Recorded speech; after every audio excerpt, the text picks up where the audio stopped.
Auditeurs et auditrices de ce rap de merde, salut, c'est le chroniqueur sale.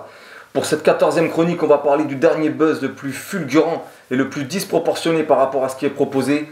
Je veux parler comme prévu de l'arnaque Django.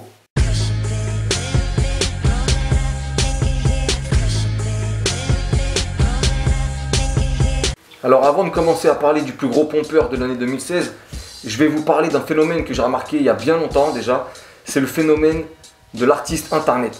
Je m'explique. En fait, j'ai remarqué, depuis le jour où un de mes potes a eu internet, il y a bien longtemps de ça, qu'il y avait un décalage entre les artistes qui étaient mis en avant, qui étaient soutenus par la communauté internet, et les artistes qui étaient soutenus dans la vraie vie. Par exemple, moi, quand j'avais entre 14 et 20 ans, j'étais tout le temps fourré à Châtelet.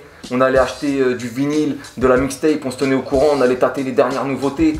On était à Urban Music, on était à Sound Record, on était à Equivoque, Equirock, on lisait les magazines sur le Peura, bref, on faisait pas semblant. C'était la bonne époque, on était au courant de tout ce qui sortait, on était à fond, on était passionnés. Et donc, le jour où un pote a eu internet, il s'est mis à me parler non-stop d'artistes comme Necro, Jedi Mind Tricks et compagnie, comme si c'était des artistes de ouf, alors que nous, on n'en avait jamais entendu parler de ces gars-là. Et ben comme je vous dis, c'était les artistes du net.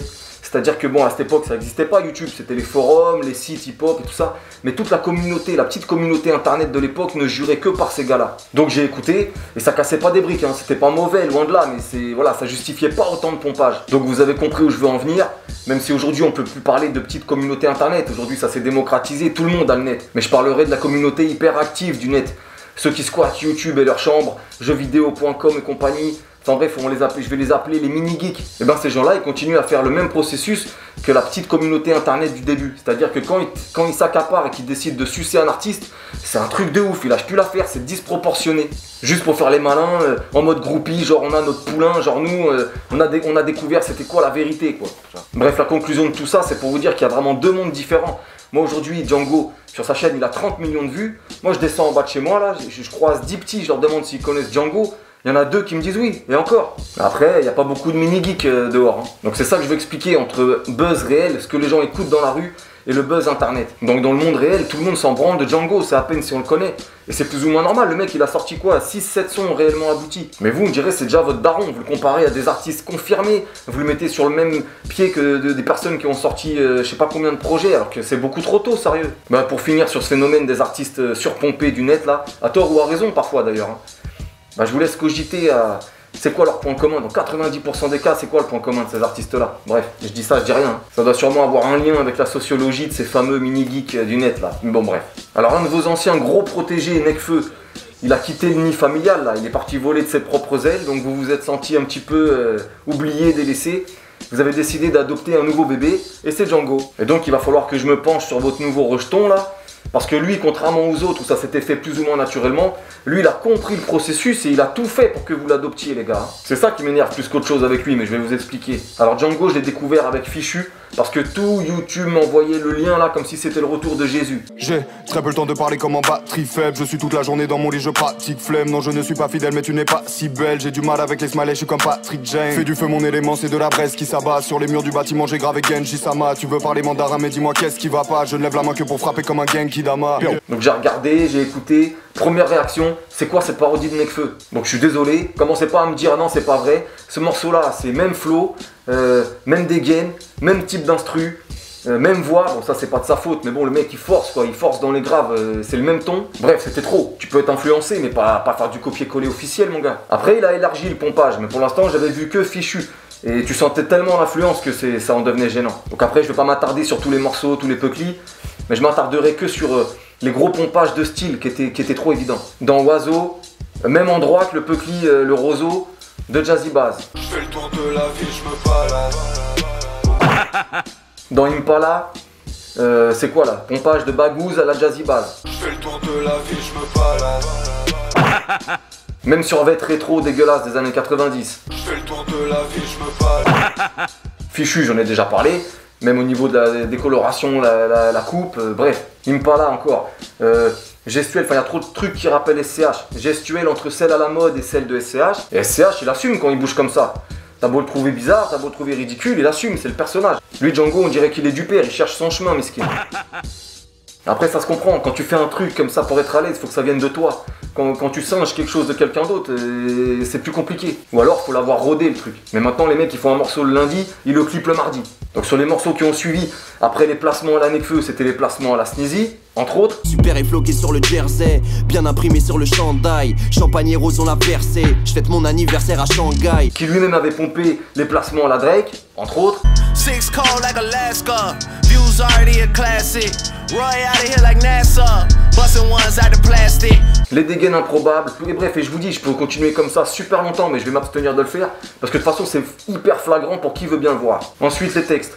Bon, il y a une espèce d'univers cinéphile sombre qu'il essaye de développer là. Au final, il fait que du style 50 milliards de références par Somore, mais voilà, ça prend pas. Bon, les références en soi, je m'en fous. Un des plus gros classiques du rap français, des X-Men, Retour aux Pyramides. C'était que ça déjà. Mais c'est pas pareil, parce que là, lui, c'est forcé. Le gars force trop. On dirait qu'il écrit ses textes devant son meuble à DVD. Oh. Résultat, il fait le malin sur 2 minutes 30, mais il en reste rien. Ces textes, ils sont référencés, mais étaler sa culture, voire sa pseudo-culture, sur tout un Somore, ça a jamais fait un bon texte, ça. Ni un texte profond, ni un texte intelligent, c'est que de la branlette ça. Et souvent j'aime bien, vous le savez bien, mais faut qu'il y ait du style. Là il n'y a aucun style, c'est hyper linéaire, c'est hyper pète couille, c'est juste une succession de références à la con pour faire le malin. En fait, vous parlez souvent des vidéos putaclic pour certains youtubeurs là, donc pour ceux qui savent pas, c'est le fait de jouer sur le buzz du moment volontairement ou de mettre des titres de vidéos hyper accrocheurs pour faire un maximum de vues même si le contenu est plus la merde. C'est pour attirer des vues, pour activer du public sur du vent. C'est ça le vidéo putaclic. Et ben Django c'est pareil, c'est le rappeur putaclic de YouTube. En fait il a compris tout ce qui faisait kiffer la fameuse communauté internet dont je vous parlais tout à l'heure. Et il joue que là-dessus. Donc moi j'affirme qu'il n'y a rien d'authentique chez ce mec là. C'est que du réchauffé, du condensé, de tout ce qui marche. De tout ce qui fait kiffer la YouTube sphère active là. Bon sauf le côté terre-terre là, qui peut marcher aussi. Mais bon Django il a ses limites quand même. Il joue sur tout ce qui vous plaît les gars. Bizarrement ces fameuses références là, une fois sur deux, c'est sur des mangas, c'est sur des films très bien choisis. Le côté dépressif, désabusé, babtou, arrogant que vous aimez tant là. Les types d'instru. Et surtout on sent qu'il a bouffé de l'entourage comme pas possible quoi. Bref, tout pour toucher la corde sensible et flatter l'ego des mini-geeks d'internet là. Alors attention, hein, souvent ces mini-geeks là dont je vous parle, ils ont de l'oreille. Ils connaissent un minimum leur sujet, ils ont bon goût parfois, souvent même. Je dis juste que quand ils se mettent à sucer un artiste, c'est trop, c'est disproportionné, ça correspond jamais au réel talent du gars. Internet ça a fait émerger un paquet de bons artistes, c'est pas ça mon problème, mais moi je demande juste qu'il soit authentique, un minimum. Alors que Django ça sent le fake à plein nez. Django ça sent le surdoué là qui a découvert le rap il y a 3 ans et demi et qui a été capable de reproduire le truc super bien et rapidement. Parce que bien sûr qu'il rappe super bien, c'est pas ça que je dénonce ici hein. En fait avant pour faire un bracos, fallait parler aux meufs, à la ménagère de moins de 50 ans et aux enfants. C'est genre Stomy avec mon papa à moi, Yannick ces soirées-là, Maître Gims, Bella, même section d'assaut, désolé. Maintenant tu peux faire un bracos en parlant à la communauté active YouTube et d'internet en général. Alors ça sera un plus petit bracos certes, mais bracos quand même les gars. Et lui ses textes, sa stratégie, tout est calculé et ça se voit. Trop. Elle est où l'authenticité de ta démarche quand tu pompes tout ce qui marche, que tu joues sur tout ce que ta cible veut entendre pour exploser. Après les gars me disent ouais mais il se cherche, faut lui laisser du temps et tout. Bah je suis d'accord, mais mon gars si tu te cherches, tu reviendras nous voir quand tu te seras trouvé. Là tu nous proposes quelque chose. Avant on découvrait un artiste avec un maxi minimum, où il y avait plusieurs titres, etc. C'était le truc qui était déjà travaillé. On les voyait pas se chercher, se forger pendant 15 plombes là. Ils arrivaient avec un produit lourd, où ils s'étaient déjà trouvé un minimum du moins. Maintenant les gars ils ont fait un morceau dans leur vie, ils le clippent. Il le propose au public. Donc moi tu me dis il se cherche, je m'en bats les couilles, mais aujourd'hui c'est ce qu'il me propose. Il a estimé que c'était suffisant pour le montrer au public. Donc à la critique. C'est pas des freestyles, hein, c'est des morceaux finis. Donc faut les juger en tant que tels. Il cherche ou il cherche pas, moi c'est pas mon problème. Et tu peux pas comparer cette escroquerie à Nekfeu ou à d'autres par exemple. Parce que Nekfeu, que tu le veuilles ou non, il a eu un parcours hip-hop. Le mec il a écumé tous les open mic de Paris, de France même. Il filmait ses freestyles, il a rappé partout, avec tout le monde, dans la rue. Django il a fait quel open mic celui-là? C'est un rappeur de chambre et de bibliothèque, ça sent des kilomètres. De DVD tech. Et c'est pour ça que je les écoute ou non, j'ai validé les Jazzy Bass, les Nekfeu, les Sofiane et compagnie parce que en fait eux ils ont eu une vraie démarche. Ils ont fait leurs preuves, c'est des passionnés et c'est la mentalité hip-hop surtout. L'exception c'est Vald, qui lui aussi a découvert le hip-hop tard et il a ingurgité et il a ressorti son truc.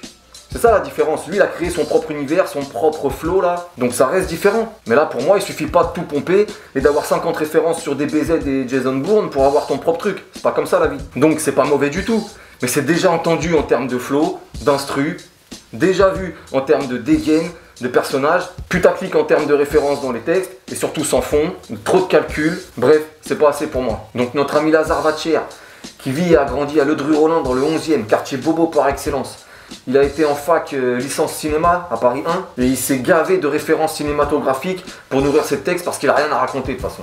Il était avec son réalisateur de Peucli là, Dante Palma là. Ils ont fait qu'un semestre, ils se sont barrés faire du Peura. Voilà. Tu sens l'imposture à plein nez. Tiens d'ailleurs voici notre ami Lazare avant sa transformation fusion entre Nekfeu, SCH, Jazzy Bass.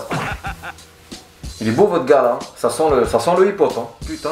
Et c'est pas une question de sap les gars, etc. T'es pas hip hop parce que t'as une skate car. Mais je me comprends, quand vous voyez ça, c'est un tout.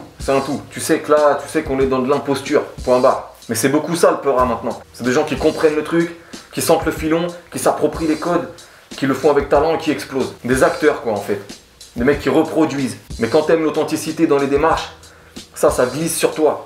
Ces mecs-là, c'est des fans, ça devrait le rester. Maintenant, Django, moi, j'attends la suite, en espérant qu'il développe son propre univers, qu'il sorte du calcul et de l'imposture, parce que la technique, il l'a, la culture, sûrement, le talent, ça se travaille, mais voilà, mes poètes, ça s'invente pas, tu l'es ou tu l'es pas. Force pas, mon gars. Ça sert à rien de forcer, de se trouver de l'épaisseur en empilant référence sur référence. Montre-nous qui tu es vraiment, et on verra.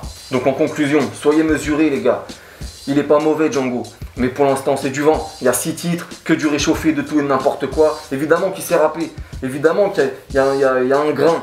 Mais à un moment donné, le gars il a rien inventé. C'est que du suçage dans tous les sens. Moi j'attends son univers propre, j'attends qu'il explose en tant que lui, en tant que Django, pas en tant que réchauffé d'un tel ou d'un tel. Et ceux qui me disent mais non, on voit bien qu'il a son propre truc, vous êtes des mythos.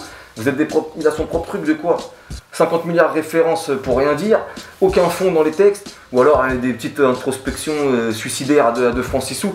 On connaît ça, on connaît. Donc voilà les gars, arrêtez de mettre sur un piédestal des choses pour l'instant qui ne le méritent pas encore. Et quand bien même il le mériterait, c'est pas avec 5-6 sauts morts qu'on peut estimer, qu'on peut valider à ce point-là un artiste. Donc patience, et on verra bien. Sur ce message, portez-vous bien, on se revoit bientôt. Arrêtez de faire les Kaira et arrêtez de faire les bolos. Dans les deux cas, ça fait pas plaisir à vos mamans. Allez, ciao les gars. Like, why you wanna catch my eye when you already know that I'm taking? Nah, like really? How you pass due on payments and I'm seeing you on vacation? Nah, like really? How you gonna make us great when we were never really that amazing? Nah.